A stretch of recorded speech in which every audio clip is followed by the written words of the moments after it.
سورہ انعام آیت نمبر 145 ترجمہ: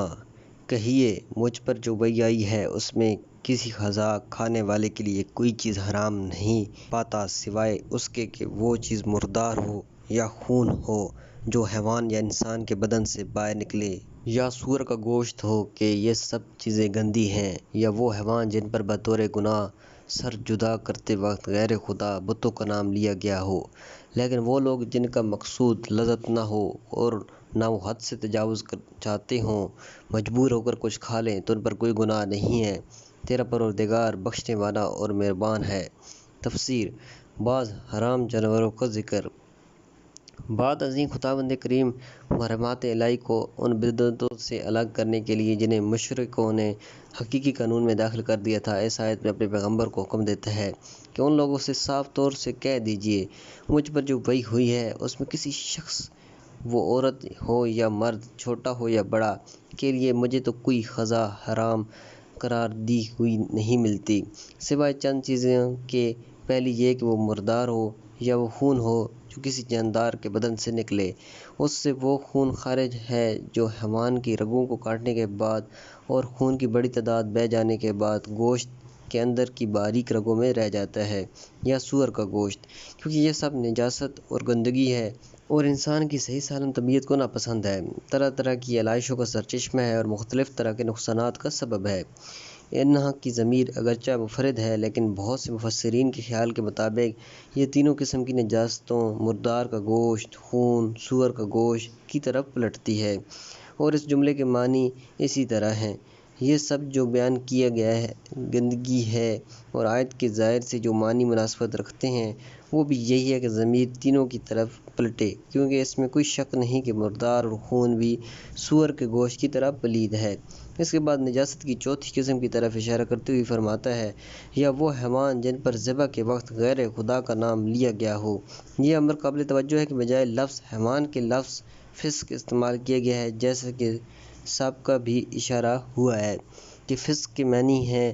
راؤ رسم بندگی اور اطاعت فرمان الہی سے خارج ہو جانا، لہٰذا ہر قسم کے گناہ کو فسق کہتے ہیں۔ لیکن رجس جس کا تذکرہ 3 قسم کے حرموں کے سلسلے میں ہوا ہے، اس کے مقابلے میں فسق کا ذکر ممکن ہے اس امر کا طرف اشارہ ہو کہ حرام گوشت اصولی حیثیت سے 2 قسم کے ہیں۔ ایک تو اس قسم کے گوشت جن کی تحریم ان کی پلیدگی، تنفر، طب و جسمانی نقصانات کی وجہ سے عمل میں آئی ہے اور ان پر رجس کا اطلاق ہوا ہے۔ دوسرے وہ گوشت جو نہ تو پلید ہیں، نہ حفظان صحت کی روح سے زیاں بخش، لیکن اخلاقی و معنوی حیثیت سے خدا سے بیگانگی اور مکتب توحید سے دوری کا باعث ہیں اور اسی وجہ سے حرام قرار پائے ہیں۔ بنابر یہ توقع نہیں رکھنا چاہیے کہ تمام حرام گوشت ہمیشہ زیاں بخش ہی ہوں گے، بلکہ کبھی ایسا ہوتا ہے کہ معنوی یا اخلاقی قدر کی وجہ سے بھی چیز حرام ہوتی ہے۔ یہی سے معلوم ہوتا ہے کہ ذبح اسلامی کی شرائط 2 طرح کی ہیں۔ بعض میں مثلاً کہا گیا ہے کہ چاروں رگیں کاٹی جائیں اور حیوان کا خون بہایا جائے، ایسے احکام میں حفظان صحت کا پہلو مضر ہے، اور بعض احکام مثلاً قبلہ رخ کرنا، بسم اللہ کہنا اور ذبح کرنے والے کا مسلمان ہونا، یہ سب معنوی حیثیت کے حامل ہیں۔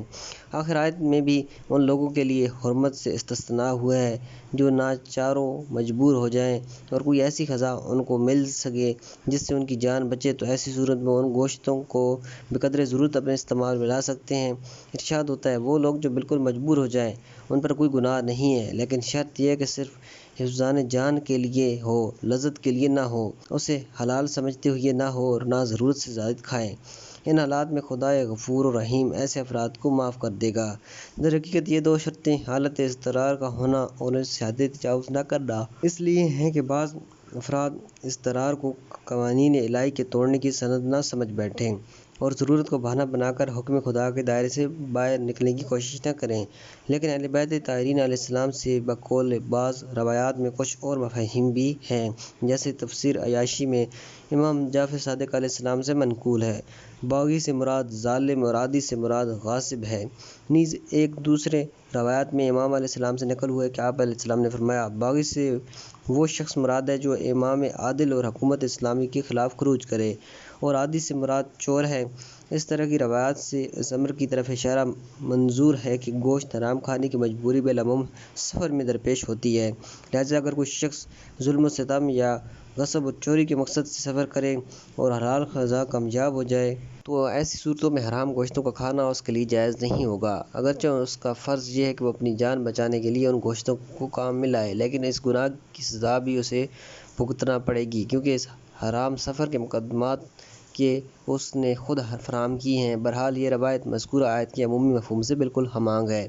ایک سوال کا جواب۔ یہاں پر ایک سوال یہ درپیش ہوتا ہے کہ اس کی کیا وجہ ہے کہ غذاؤں کے بارے میں تمام محرمات الہی 4 اقسام میں منحصر ہو گئے ہیں، جبکہ ہمیں علم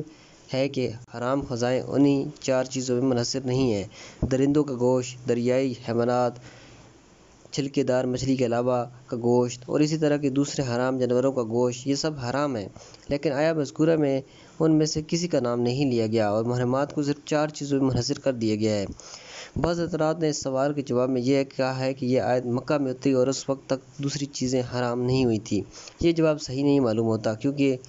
بعینہ یہی عبارت یا ایسی جیسی عبارتیں بعض مدنی صورتوں میں بھی ملتی ہیں، جیسے بقرہ کی آیت نمبر 173۔ بظاہر اس کا جواب اسی طرح سے دیا جا سکتا ہے کہ اس آیت کی نظر صرف مشرکوں کے خرافاتی احکام پر ہے اور اصطلاحاً یوں کہنا چاہیے کہ یہاں پر